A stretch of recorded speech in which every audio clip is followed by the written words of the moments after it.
बिल्कुल बिल्कुल, इसमें कोई शक नहीं है। ये चुनाव के लिए ही दिवाली की तैयारी हो रही है। फिर राम के नाम पर वोट मांगा जाएगा क्या? राम के नाम पर ही वोट लेती है बीजेपी, और किसी के नाम पर इनके बस की है ही नहीं।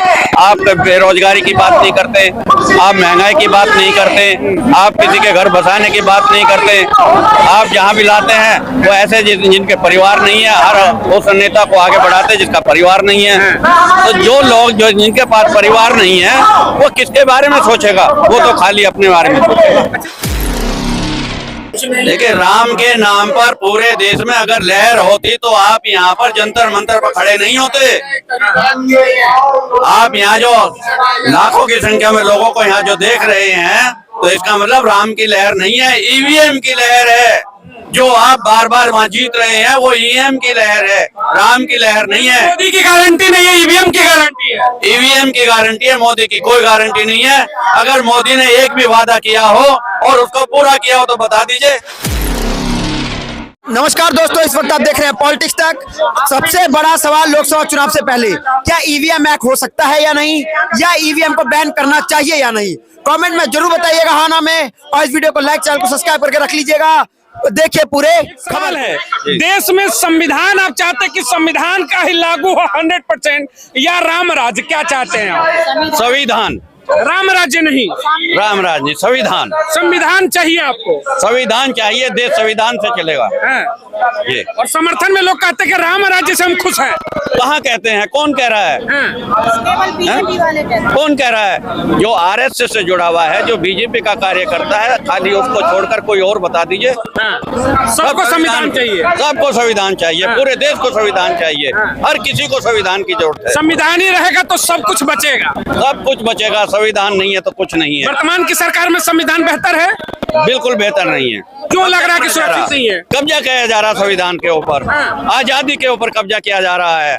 आप देख लीजिए, आप हर कदम पर कैद करिए जा रहे हैं। कभी नोटबंदी के नाम पर, कभी हिट एंड रन के नाम पर, कभी एनआरसी के नाम पर, कभी अब किसानों के नाम पर आप कानून बनाते हैं। बार बार कानून ऐसे लाते हैं जहां पर गुलामी ले जाए। बार बार आप किस तरह के कानून बनाते हैं, और जब उसका विरोध होता है तो आप कहते हैं कानून लागू नहीं कर रहे हैं। अरे जब आप कानून लागू नहीं कर रहे तो बना क्यों रहे हैं? बना रहे हैं और लागू नहीं कर रहे हैं तो उसको खत्म क्यों नहीं करते? देखिए, संविधान पर उठाया सवाल 2024 का चुनाव भी है, यानी कि हंटर है।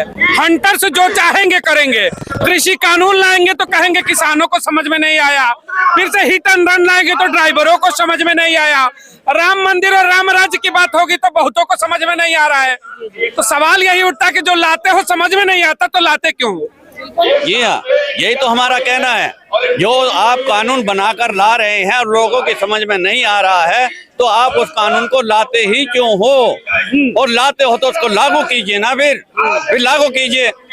फिर उससे डरते भी हो, फिर हटाते भी हो, उसको रोक देते हो, क्यों? एक कानून और आ रहा है, जरा उस पर चर्चा हो जाए। अभी 2 दिन पहले दैनिक जागरण के न्यूज़पेपर में निकला था कि CAA कमिंग सून। अब CNRC भी कमिंग सून हो रहा है।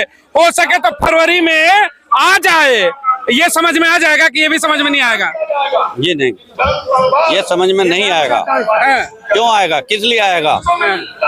ये तो देश के बंटवारे के लिए सारे काम करे जा रहे हैं, जनता को बांटने में क्या कर जा रहे हैं। कभी धर्म के नाम पर बंटवारा है, कभी जाति के नाम पर बंटवारा है, कभी हिंदू मुस्लिम सिख के नाम पर बंटवारा है। ये तो कानून सारे के सारे बंटवारे के लिए किया जा रहा है। आज अगर संविधान है तो देश की एकता है, अखंडता है।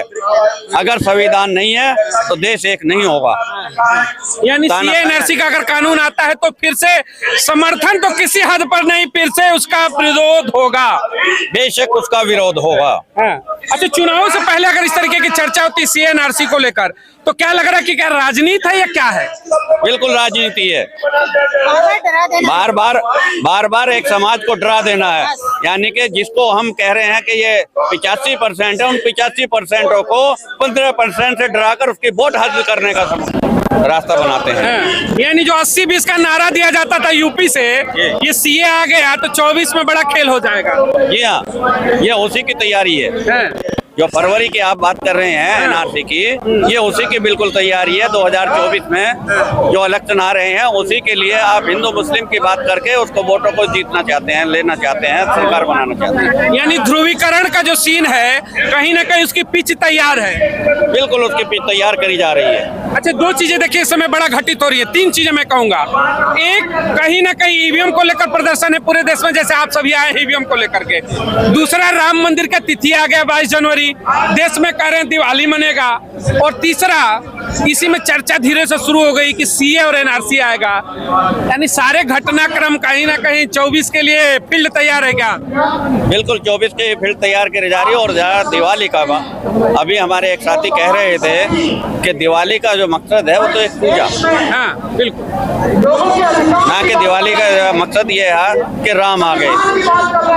राम आए कहाँ से हैं? राम तो यही है, लोगों के दिलों में है, दिमाग में है।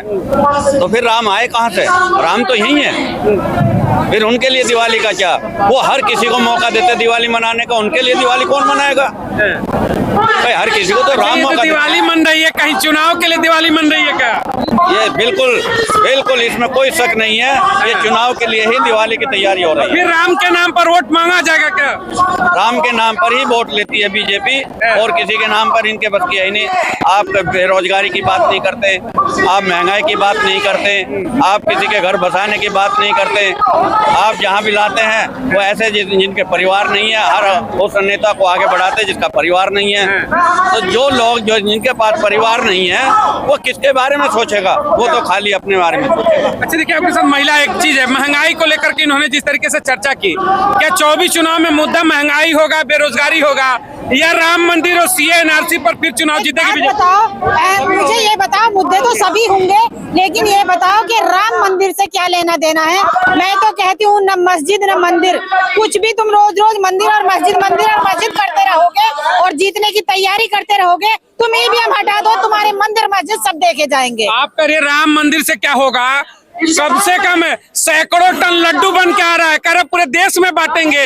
अगरबत्ती अयोध्या से, गुजरात से बन के आ रही है, इसको बड़ा सा आयोजन बनाया गया है। उन लड्डुओं से भला नहीं होगा, हमारे देश का जो होगा ना तो वो मतलब पढ़ाई से भला होगा। वहाँ पर मंदिर मस्जिद ना बना करके वहाँ एजुकेशन का एक मतलब यूनिवर्सिटी बनाई जाती और उसको करा जाता, तो माना जाता कि हमारे देश को उन्नति मिल रही है, आगे बढ़ेगा। समर्थक कह रहे हैं कि राम के दर्शन कर लोगे तो न बीमारी होगी न कुछ होगा, सब एकदम चंगा हो जाएगा। अगर राम के दर्शन करने वाले हैं तो घर घर में लोगों ने मंदिर लगा रखे हैं, फिर हॉस्पिटल जाने की जरूरत क्या है? क्यों लोग हॉस्पिटल जाते हैं? क्यों मरते हैं? क्यों मतलब बीमार होते हैं?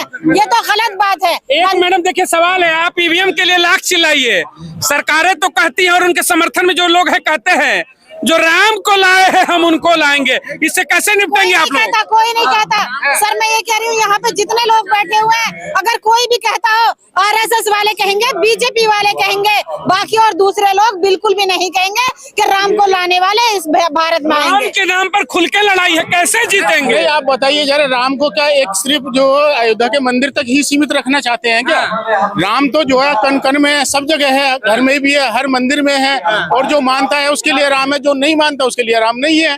तो क्या उसको एक सिर्फ से अयोध्या के एक मंदिर तक सीमित रखना चाहते हैं? में बोल रहे कि ऐतिहासिक मंदिर बनाया और घर घर जाएंगे और जुलूस निकालेंगे। पहले से था मंदिर, पहले से ही ऐतिहासिक मंदिर था वहाँ पे, अब तो सिर्फ उसका रिनोवेशन किया जा रहा है बस, और कुछ नहीं है। देश में दिवाली की तैयारी हो गई। देखिए, लोकतंत्र के अंदर राम राज हो सकता है, लेकिन जो राम राज ये लोग लाना चाह रहे हैं उस राम राज के अंदर लोकतंत्र नहीं हो सकता। यानी वर्तमान में लोकतंत्र नहीं है? नहीं, लोकतंत्र वर्तमान में काफी डेप्रिशिएट हो चुका है, ह्रास हो चुका है लोकतंत्र का। इस समय जो लोकतंत्र है, मान के चलिए आप 40% लोकतंत्र खत्म हो चुका है, और अगर जो 2024 में यही सरकार आ गई तो ये 60% भी खत्म हो जाएगा, कुछ नहीं बचेगा लोकतंत्र। सरकारें रिपोर्ट तो कह रहे सब खत्म हो जाएगा। ये आपने जो मुद्दा उठाया राम का, हाजी, रामानंद सागर ने जो रामायण दिखाई थी ना टीवी में, आपने शायद देखी हो। पूरा भारत एक हुआ था, हिंदू मुस्लिम सिख ईसाई सब देखते थे। मोदी जी ने जो राम का मुद्दा उठाया है ना, इसमें राम का जितना अपमान हुआ है, लोगों ने गालियां तक निकाली है। जो लोग रामानंद सागर की रामायण देख के वाह करते थे ना, वो सब गालियां भी निकालने वाले हुए। ये भी एक चुनावों में मुद्दा होगा कि राम का अपमान किसने किया है। चलिए मुद्दा हो गया। एक सवाल मैं आपसे लेना चाहूंगा, चलिए आपसे इस सवाल को ले लेता हूँ। ये क्या लेकर रखा आपने, लोक संसद क्या दिखाना चाहती है इसमें? इसमें ये दिखाना चाहते हैं कि मतलब लोगों ने जो लोग भेजते हैं संसद में, इंसान को जो भेजते हैं ना, चुनाव चुन के, और जब जाता भगवान नहीं भेजते, अल्लाह नहीं भेजता, जब चुनाव होता है तब लोग संसद में जाते हैं। अच्छा, उससे पहले नहीं जाते। और संसद जब पब्लिक जनता जिसको वोट नहीं देगी वो संसद में नहीं। यही तो मोदी कहते हैं कि जनता का प्यार है, मैं मध्य प्रदेश जीता, छत्तीसगढ़, राजस्थान। अरे जनता इतना प्यार करती है मोदी को, एक तरफा जिताती है। देखिए, पहले तो मैं आपके एक सवाल का जवाब देता हूँ। आपने कहा है कि बीजेपी वाले कहते हैं कि मंदिर में जाइए, इलाज की जरूरत ही नहीं, इसलिए अस्पताल समर्थक। ठीक है, मैं आपके माध्यम से जानना चाहता हूँ, अमित शाह इस वक्त कैंसर के मरीज हैं, दवाई ना खाए। वो अयोध्या में क्यों नहीं है, राम के दरबार में क्यों नहीं है, वो अस्पतालों के चक्कर क्यों काट रहे हैं, वो वहाँ से दवा क्यों ले रहे हैं, क्या कारण है? क्या राम मेरे लिए है और आपके लिए नहीं है? आपका इलाज राम नहीं कर सकते, मेरा कर सकते हैं। यानी अमित शाह जी को राम के चरण में जाने चाहिए, तभी ठीक होगा बीमारी। आप ही तो कह रहे हैं, भाई बीजेपी तो कह रही है ये। उनके समर्थक कह रहे कि राम के लला में जाओगे सब दुख दर्द दूर हो जाएगा। तो फिर अमित शाह को सलाह क्यों नहीं देते वो लोग?